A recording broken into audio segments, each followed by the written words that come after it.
Depuis un mois, le même spectacle de dévastation dans le port de Beyrouth. Immeubles éventrés et plus de 300 objets lourds projetés par la force de l'explosion.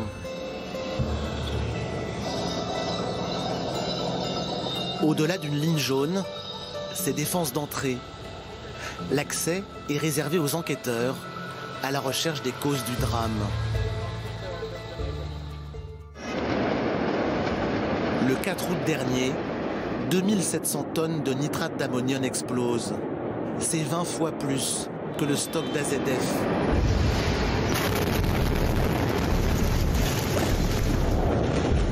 Le bilan, près de 200 morts, 7000 blessés et 350 000 personnes hors de leur logement dévastés. Pourtant, tous les services de l'État avaient alerté. Depuis près de 7 ans, toute la République du Liban connaissait le danger. L'histoire commence en 2013. Le Rosus, cargo moldave, est retenu au port avec sa cargaison, entreposée ensuite dans le hangar 12. Dès 2014, la Sûreté générale écrit une lettre au président de l'époque. En 2017, les douanes s'inquiètent auprès d'un procureur, mais ce n'est qu'en janvier 2020 que la Sûreté de l'État établit le premier rapport d'enquête, envoyé en juillet à la justice, puis au président Aoun. Mais selon ce député proche de Michel Aoun, le président n'a rien à se reprocher. Le président a reçu une copie de ce rapport aux alentours du 24 ou 25 juillet, c'est-à-dire 10 jours avant l'explosion, ou 9 jours. Et il a fait ce qu'il a fait, c'est-à-dire il a envoyé ce rapport au Conseil supérieur de la défense. Il y a une calomnie qui se fait à ce niveau, c'est qu'on est en train de lui imputer une responsabilité sur 7 jours, alors qu'il y a des responsables qui le savent depuis 7 ans. Que les choses soient claires.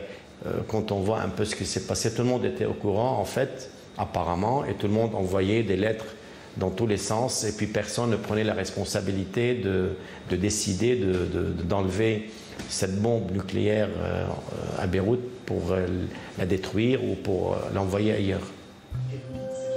Fin juillet, le président Aoun transmet le rapport au Conseil de défense.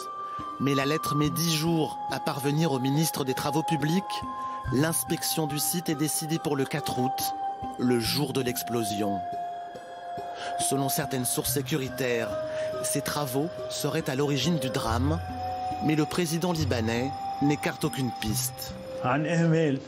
Il est possible que cela ait été causé par la négligence ou par une action extérieure comme un missile ou une bombe.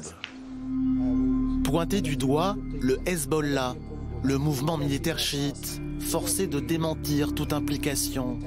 Le Hezbollah n'a rien qui lui appartient dans ce port. Ni entrepôt d'armes, ni missiles, ni bombes, ni nitrate d'ammonium. Il n'y a rien, ni dans le présent, ni dans le passé. Depuis un mois, des experts de l'ONU réclament une enquête internationale, refusée par les autorités du pays. Pour l'heure, seule la police technique et scientifique française et le FBI travaillent avec les enquêteurs libanais.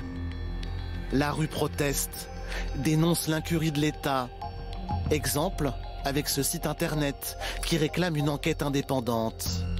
Le seul changement notable est d'ordre politique, avec la désignation hier d'un nouveau Premier ministre.